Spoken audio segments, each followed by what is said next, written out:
So anyway, welcome into all of you, those in the chat. And we are going to dive right into football today. A couple things to talk about. Heather Dinich wrote a column on ESPN.com. We're going to get into about 30 teams that could make the college football playoff. Garrett and we're probably going to not go through all 30 because I think that would take way too long. Yeah. But I think I'm going to rattle through. I think maybe I'll rattle through the ones I'll just tell you won't. I think that's an easy way to do it. We'll just rattle through, and then you and I can get into the ones that could. Right. And then there's a ton of transfer quarterbacks. We're going to talk about them a little bit. Nick Bromberg wrote an article on Yahoo, and we're going to kind of go through the guys who are hits and misses. Mm-hmm. And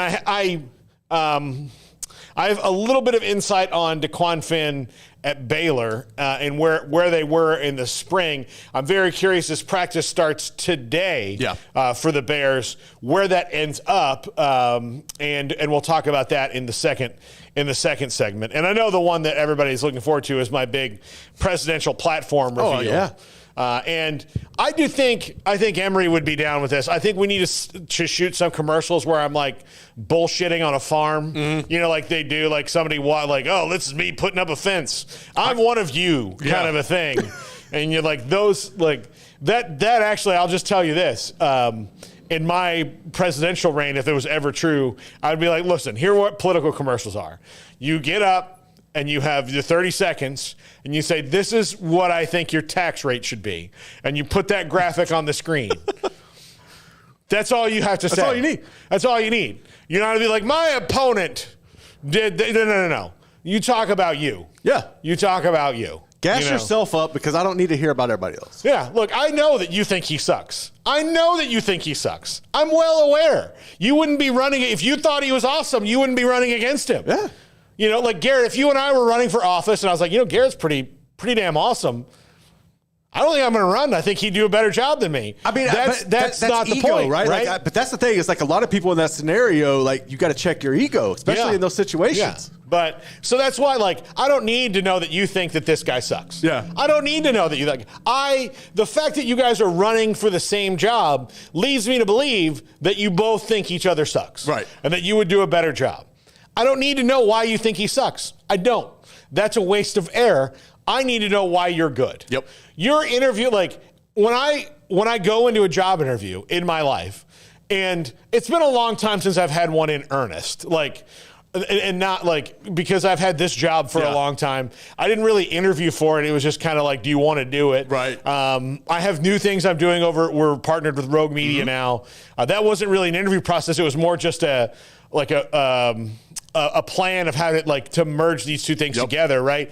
So I haven't been on a job interview since Tom Barfield interviewed me for my first radio job. I did in San Antonio. I interviewed in San Antonio. So it's been 4 years. That was COVID. That was prior to COVID. Right. Literally, right at COVID. The day zero. Yeah. When that was right before day zero. If it was the zombie movie, it was day zero. That would have been the flashback scene of me sitting in an office in San Antonio at a radio station. That would have been. So when I'm going for a job interview, I'm not I don't walk in the room and be like, you know why you shouldn't hire Ricky?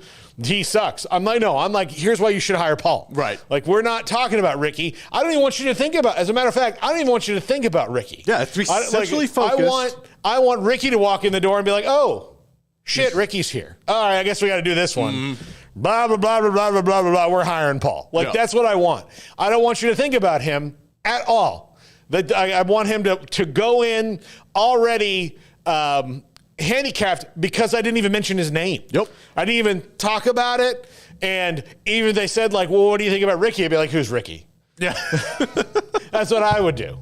That's how I would approach things. By the way, we have football tonight, the Hall of Fame game. I did not even notice that. I didn't realize that until yesterday when we had John McClain on. Yeah. And y'all started talking about it. I was like, what the hell? The Hall of Fame game's already. And then I guess Saturday would be the induction. Yeah. Yeah, that's wild, man. If you're a football fan and you've not been to the induction ceremony, you've got to find a way to go. I want to go to Canton so bad. Like, I want to go see I also want to go to Atlanta. What's cool about it? Like, and of course, they've built out a whole lot of other stuff in the 7 years since I've been there. But actually, they announced it when we were there, like all the things they were going to do to like build it out and improve the stadium and all these different things that they're doing, which I'm not sure they're completely done with, because it was like, you know, a 5-10 year plan of like, this is going to be here then, or this will be done and this will be done. But the museum itself, like a lot of museums are kind of overwhelming in, can I get to everything? Right, yeah. It's really well set up, and where you like walk in a room, you see all the busts, and you know, you can get through them pretty quickly. And then you go in other rooms and you see that, like, it's really, really cool. It's really great. And the induction ceremony is really cool. I couldn't care less about a preseason game. I mean, the Cowboys were playing in it when we were there, and Q and I just went off and watched it. I was so exhausted. We had a flight delay and like barely got into the. You know, it was one of those things. Well, you know, you were producing the show. Mm-hmm. I literally like plugged in the thing and told you, and you're like, Paul, it's 2:42. Yeah. And I was like, yeah, I know that, Garrett. I'm well aware, man. Hey, I'm just trying to let you know. I know. We had to park so far away. Oh my God. They didn't want to hear it. I've actually, though, one thing I've noticed over the past couple of years for me is I've been more intrigued by the preseason games than years past, just because I like seeing the guys that I guess because I've followed more teams in college. Yeah, I think you're right. You're more familiar with the players. Well, that's how I perceived. I'm more familiar with the players across the board, so I want to see what the young guys have to offer and what they could potentially challenge. Most of them aren't going to make the roster, or they're not going to steal a spot, but you want to see if they can legitimately make a team. I'm genuinely curious. Like, that's why I follow tangentially. Not like I'm not sitting down watching CFL or UFL games. Oh, no. But like, if there's people I know or I'm interested in, I'm going to check a box score. I'm going to look up some highlights. I'm going to look up some things. That's what I do in the preseason too, where, you know, I'm going to follow along. You know, I'm going to follow the stories. I'm not going to sit down and watch, you know, the Packers versus the Saints, you know, in the preseason, because nobody's going to play. But if there's a couple players I've followed in college, or because we do college football most of the time, I do that. That's where I really enjoy it. So, Ken, Ohio rocks us from Chris Cobb. Been there many times, but haven't been to a game there. I've not been to. I've been in the stadium because that's where they do the ceremony. But I didn't go to the game. I could have. I was just not interested in it. I remember the Cowboys people going, "You going to the game tonight?" I'm like, "Do I look like I'm going to the game? Like, look how tired we are. We had a flight delay. By the time I get to the car, the game will have ended." Yeah. Anyway, plus we had to drive. We were like an hour outside of Canton where we had to stay because our owner like slow played us on going. Imagine that. Well, yeah, he really slow played us on going, and then he's like, "Okay, you can go." And we're like, "We've had the sponsors for a month. Like, you know, okay, you can book the hotel." Well, the only hotel I could get was in Carrollton, Ohio. And if you've ever been to Carrollton, Ohio, you are on the run from the law. No. Is it up there with Bowling Green? I've heard your Bowling Green takes. It's just a small, like Bowling Green's just depressing.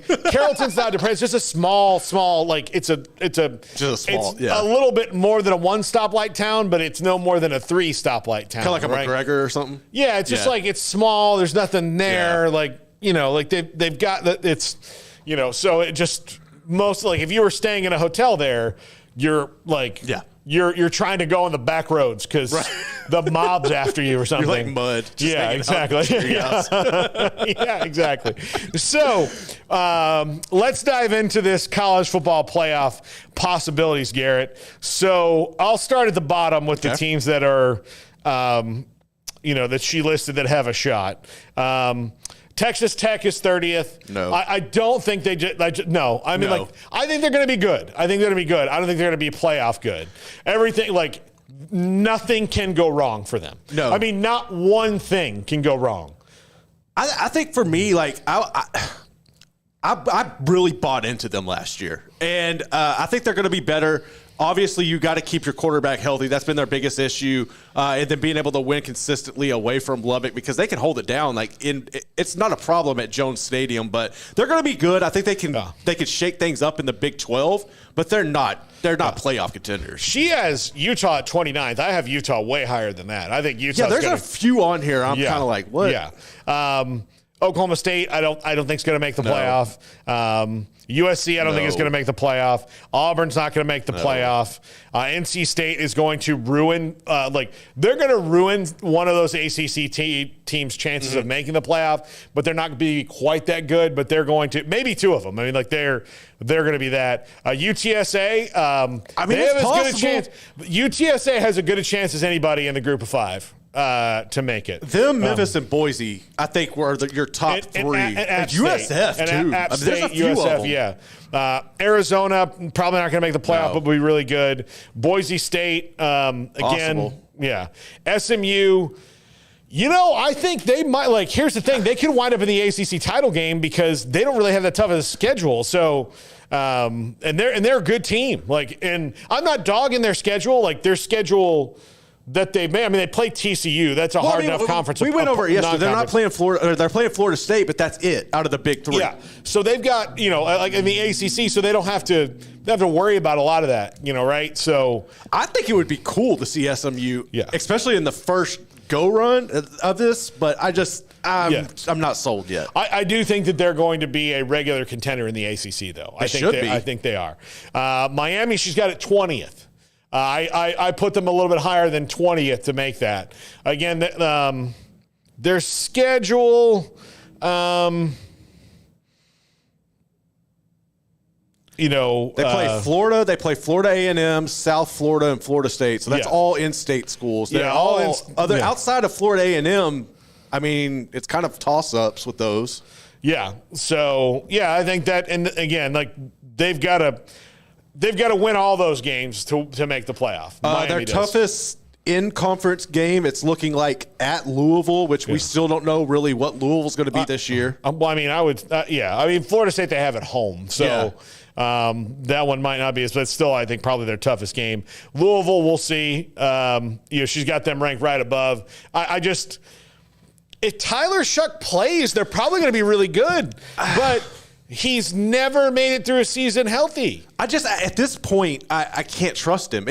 We've seen this too many times from these guys. Tanner Mordecai was one of them. Tanner was good, but he could never stay truly healthy consistently. And that's kind of what you see with Shuck, but Shuck's been even more damaged goods throughout the process. Yeah.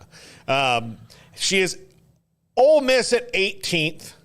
I think I have Ole Miss in my playoff. I had them in. They should be. Yeah. I mean, we've said it numerous times. This, if you can't do it now, I don't know when you're going to be able to do it. And I think you brought up a good point because I've been one of the people who've been caught up in the depth issues.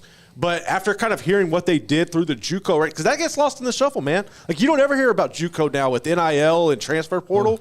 So I think that there is some substance to that. Actually, I asked Dave Aranda about it the other day, and he said he thinks the JUCO is maybe going to make a little bit of a comeback because the portal has been so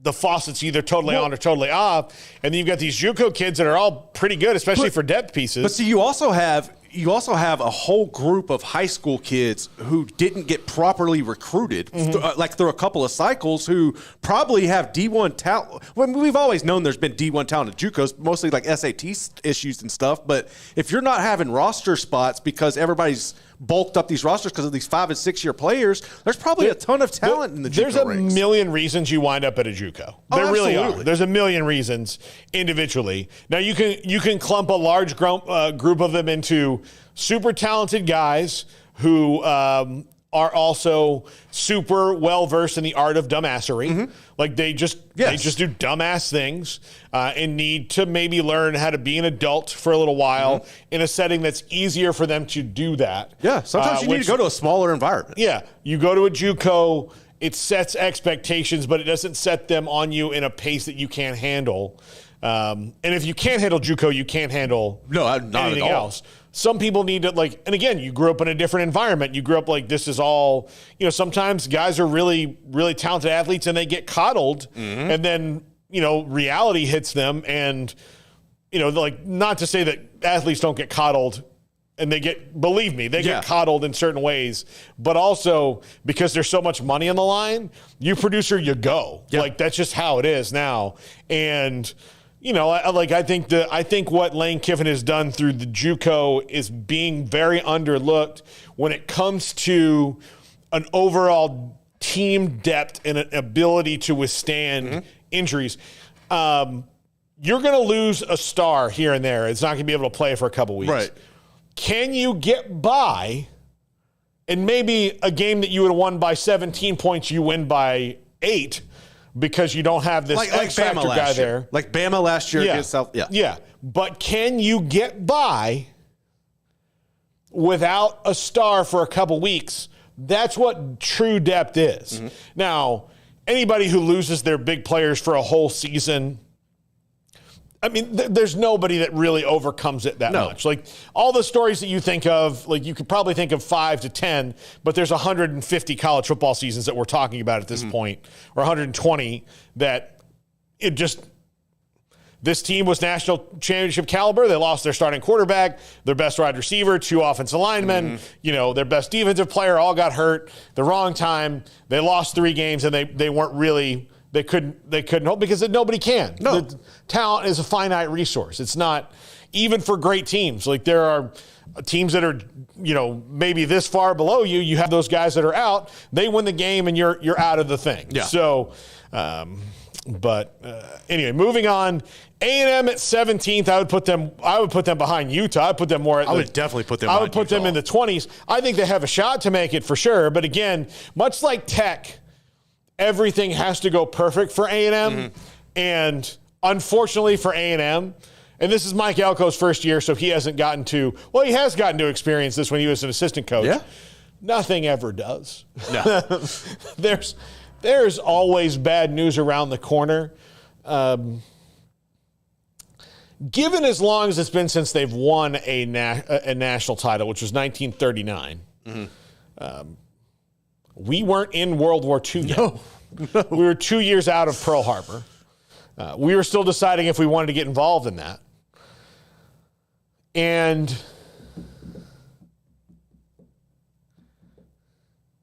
that's when they won the national title. I would say that if there's a team, and you can argue this with me, that's won a national title and had really good teams, because they've had some teams that are really, really good. R.C. Slocum had some teams that were fantastic. Look, the Johnny Manziel team was fantastic, but they still had the couple of losses. I mean, it's fantastic. Jimbo had a team that was like bordering on like maybe and then he just got too stuck in the mud. Everybody, like Mike Sherman has had a couple teams that look like, oh, well, next year things are going to turn, look like you're going to turn, and then they just stay on the same road. I would say they're the closest to the Red Sox or Cubs of long cursed teams that have good seasons and then get to the key point in the year where they need to do something and then don't get it done. I mean, they're up there. Oklahoma State. I think Oklahoma State's like that. Yeah, Oklahoma State. There's some teams we might need to talk about this next week. That's an interesting top 5. Who are the cursed teams? Yeah. And when I'm talking about cursed, I'm not talking about Oregon, who, for all intents and purposes, is a Johnny come lately. They're new to this. I'm talking about a team that has a national title in the Great Depression or something like that, has all this, and then hasn't done anything since then. Like the Red Sox didn't win for 86 years, and the Cubs didn't win for almost 100, however long that was, the curse of the Billy Goat. Those kind of things, where is it? Because it's been so long. And there's some teams in there you have to take out because they're not trying as hard or things have been different. Minnesota. Minnesota would be an interesting discussion because I think they're the only ones who've ever won 3, right? Yeah. But it was so long ago. But Army's a different thing. That's different. When Harvard or whoever won a title, that's a completely different thing.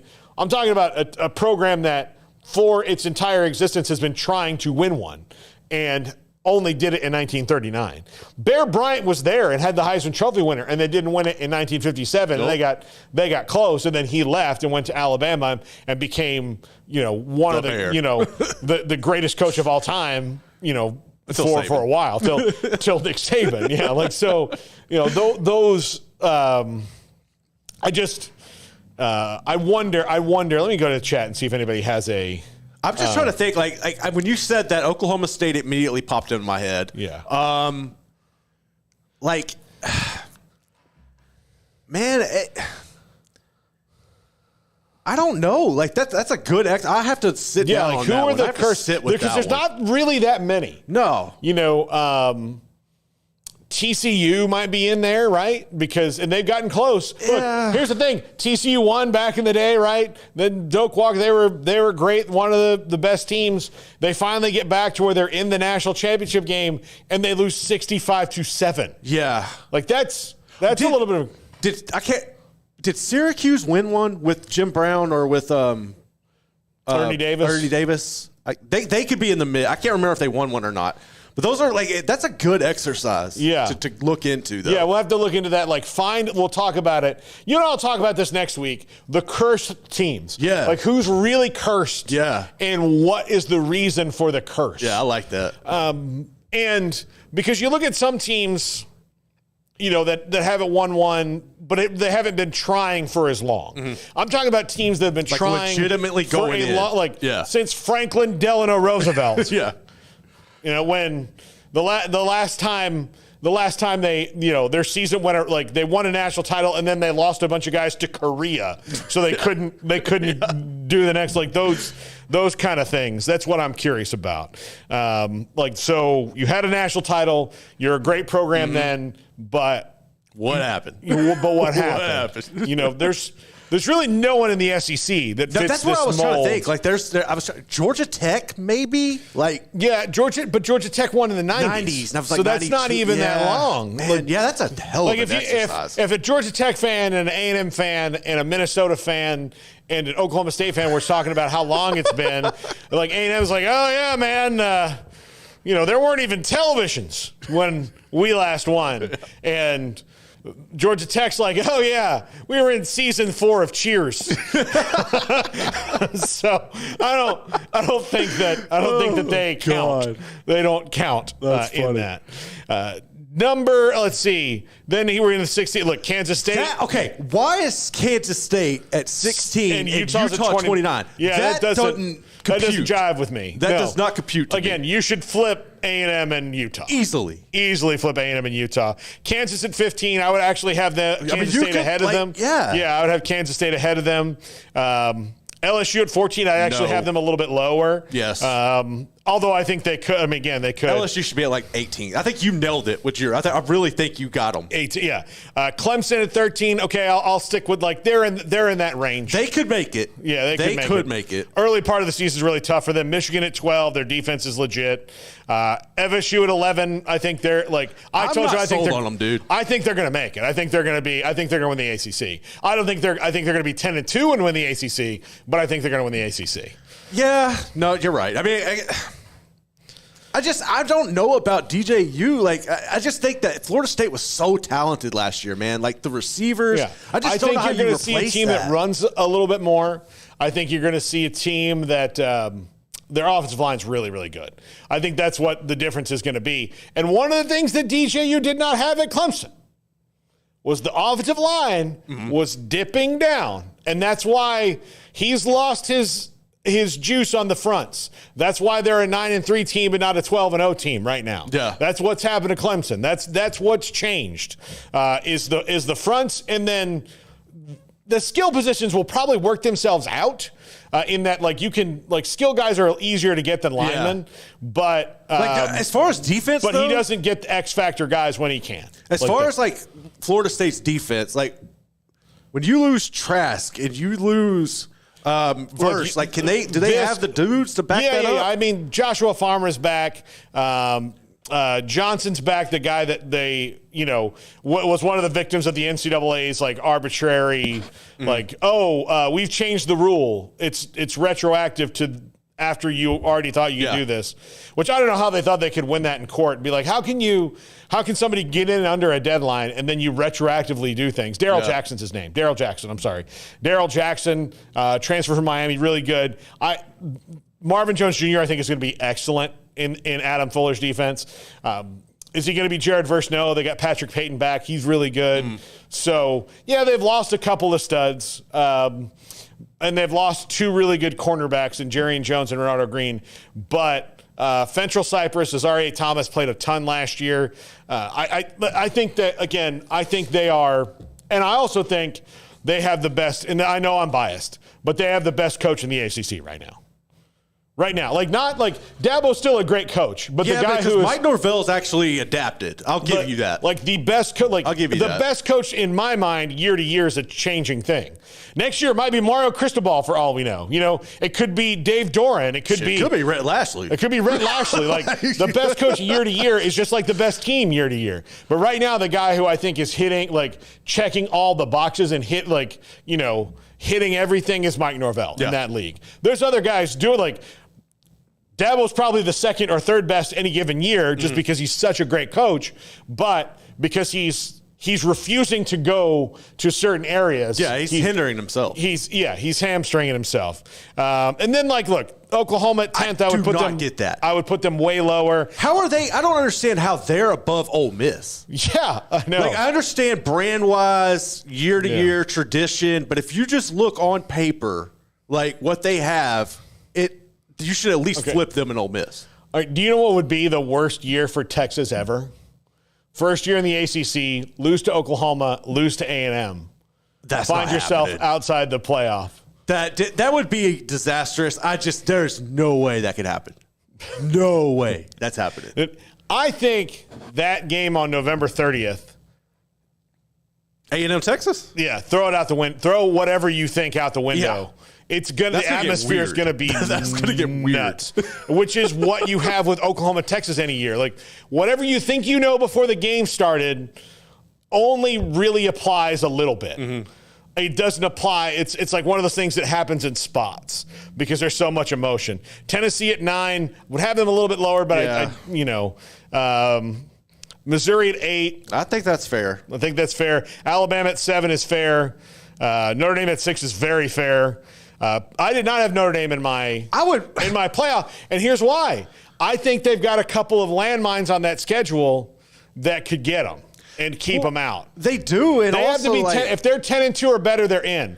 I still think that they might be 9-3. I just don't ever trust Notre Dame. Yeah. They always find themselves in position, or they get the right pieces in place, and it's okay, we can do this, we can get over the hump, and then just find a way to never do it. I think it's probably parallel when you're looking at Riley Leonard and Sam Hartman there.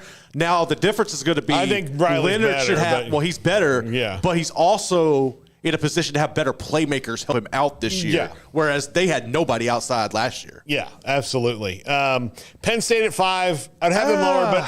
But look, here's the thing, 10-2. Yeah. 10-2. They make it.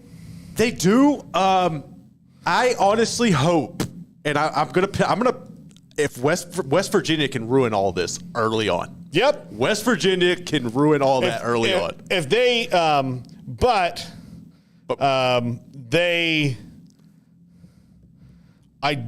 let's see. Because I don't think they play. They don't. They play Ohio State. So here's their toughest games. At West Virginia is going to be tough. Yes. I'm taking them out. At USC is going to be tough because of where that is, but I think they should win that game. But we don't even know what USC like. We don't know. Like USC. USC. I mean, I'll go find out first week. Yeah, we'll find out. Yes. At Wisconsin could be interesting, but I don't. But I don't trust Tyler Van Dyke. Ohio State, they've got them at home. And then, Washington, who's just lost so many guys, we don't really even know what to think.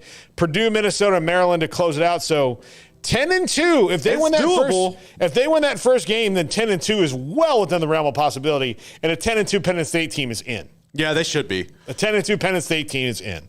And then her top 4 are Ohio State, Texas, Oregon, Georgia. Anything that would keep those teams from doing it. I ranked Ohio State as my number 1 team in the country for a reason, and it's because they have the best. Their roster is better than Georgia's. Mm-hmm. Player for player, better than Georgia's, especially since Georgia just dismissed Ray Thomas, one of their top wide receivers. player for player better than Georgia's. Now, you don't just do it player for player, coach for coach. Georgia has the best coaching staff. I think Georgia got better quarterback too. And they have the better coaching staff. Yeah, they have the better quarterback and the better coaching staff. But, I mean, there's no reason Ohio State should not, in my opinion, finish the season number one. Georgia has far more opportunities to lose, far more opportunities to lose in the season. You know, or like Oregon and Ohio State, the class of the Big Ten this year, I think. I think Penn State will be like right there going like, oh, I wish it was us. Yeah, them and Michigan will be like, yeah, we're right here. there. We're right there. Michigan, we just got to see what their offense is going to look like. Their defense is going to be salty. Ground and pound you like that. Yeah. I don't know if they're going to be able to do the things, you know, people like to dog J.J. McCarthy. I don't get it. Like the dude. It's just because he wasn't asked to throw. Like Well, I we mean- never really but when he did, he was efficient, but he just didn't have to do it. Well, yeah, I mean, like, you know. And I don't know, That's one of the things that people need to give this Michigan team credit for is they had a quarterback who's got a really good arm and is a really talented passer, and they just didn't have to. No. Just hand the ball off and play solid defense. That's all they did. They just didn't have played to. old school football. Yeah, It just was beat very the hell like, out of people. we're just going to punch you in the mouth. So Allen says too many distractions at Georgia, and that might be a thing. You know, that might be getting to that point. It's going to have. I think honestly, it will catch up with them. I just don't know if.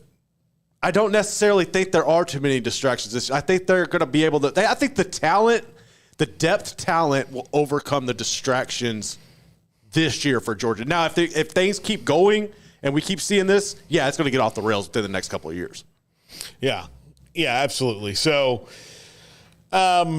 you know, we'll see. He's got to rein that in. He should use this as an opportunity of like, okay, I kind of think that's what he did. Like he kicked him off. Like you have to. He needs to. Honestly, the next guy who gets a traffic violation needs to be suspended from games. Like, honestly, like, okay, how many times, like, you did this after all this? Well, you're going to be the sacrificial lamb. You're going to be suspended for 6 games.